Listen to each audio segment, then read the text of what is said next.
We'll talk about the future at the quarterback position really quick. Of course, we are joined by Charles Power. He's On3's director of scouting and rankings. Jadyn Davis, he's a guy that, I think if he was a little more college ready, that maybe would factor a little more seriously into this quarterback battle that Michigan's going to wage. But I think the staff has said like they feel like he's kind of an amalgamation of all the guys they have in the room. Going back to his recruiting ranking, I know On3's industry ranking had him as four-star recruit, number 106 overall player, number 8 quarterback in the country. What do you make of Jadyn Davis coming out of high school and how he fits with this Michigan offense? Yeah, Jadyn Davis is a guy that we've known about for a long time. I think he first came on my radar, 8th or 9th grade. So been tracking him for a very long time. I think for starters, he's a really good distributor of the ball.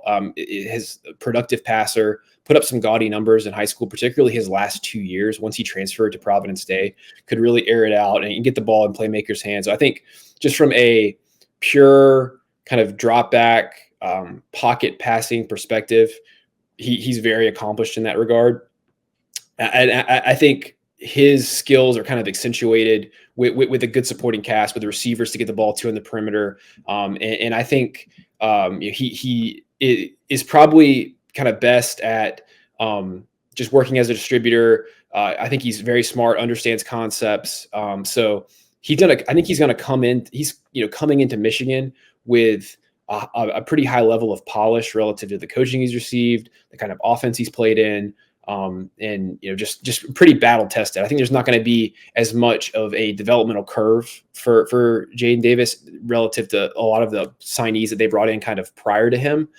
So I think he's a little different in that regard. So that would be kind of how I would frame him within the Michigan quarterback group. And I think it'll be interesting to kind of see how the offense, I think, evolves relative to the talent they're bringing in and like the style. Because Jadyn Davis is a very different style than like an Alex Orji. So I think they have a good mix of kind of variety in that room as well. So it'll be interesting to see kind of how that shakes out. But I think I really view him as more of a, he's definitely a pass first guy. So it could be complemented by a run game, but that's going to really be not something that he's going to shoulder. He's going to really be more of, just kind of the distributor type of quarterback.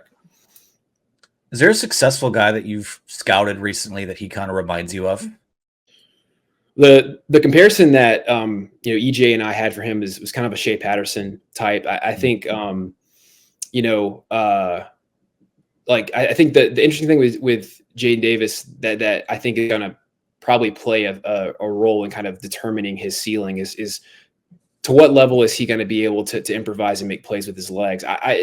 It's more of an unknown than something to where we can say definitively if that's something that's kind of in his wheelhouse or not, because he just didn't run a ton in high school, but also didn't really have to. He had a great receiving core, great offensive line, so he could kind of sit back and pick apart defenses. So I think it's hard to anticipate things always being that favorable in college. When you get when you're playing in the Big Ten, you're playing against great defenses, you're gonna have to kind of make plays. So I think that's going to be the biggest factor.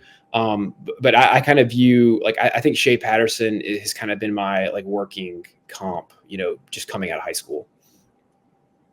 Well, I want to move to, normally this is a team-centric show, but I want to hit the recruiting trail a little bit and talk about Carter Smith. He's their commit for 2025. And it seems like every time that EJ has gone out and seen him, different takeaway. He's a little bit better at something. What's your evaluation of Carter Smith and the type of prospect he is? Yeah, I like Carter Smith a good bit. He's a guy that, coming out of his sophomore year, really caught our attention. He has a background as a top baseball player. So he was, I think right when I first scouted him, I think he was a top 2 or 3 baseball prospect in Florida. So, he's kind of got that natural athleticism. I think from a skill set perspective, will probably remind Michigan fans a little bit of JJ McCarthy. I wouldn't say he has quite the top shelf arm talent of JJ, but in terms of how he attacks the defense, pretty similar. He's well-rounded, good arm, can throw, but can really move as well. So I think he provides a pretty well-rounded skill set. And as to bring it back to his baseball background, I think into kind of what your point with EJ, seeing him and him getting better and better. I think as he continues to like focus on football, you're going to see that improvement. And I think looking back at like his Elite 11 workout this spring, you could see improvement just with him tightening up his throwing motion. So I think it's encouraging to anytime in general, but also in this case, when you see a prospect kind of make strides as their high school career goes on and on, you really kind of want to bet on ascending prospects. So I think that's certainly a positive for Carter Smith. And I'm excited to see how he looks as a senior. Like in terms of our evaluation process, we really put emphasis on how these guys play as seniors. I think especially at quarterback. So I think he's showing some positive signs just of improvement. And I think when you look at how he fits in Michigan's offense, I think he does. It's easy to see why both sides are attracted to each other in the recruiting process, because I think he does a lot of the things that the Michigan staff and kind of how it likes in their quarterback. And I think he fits into the scheme really well.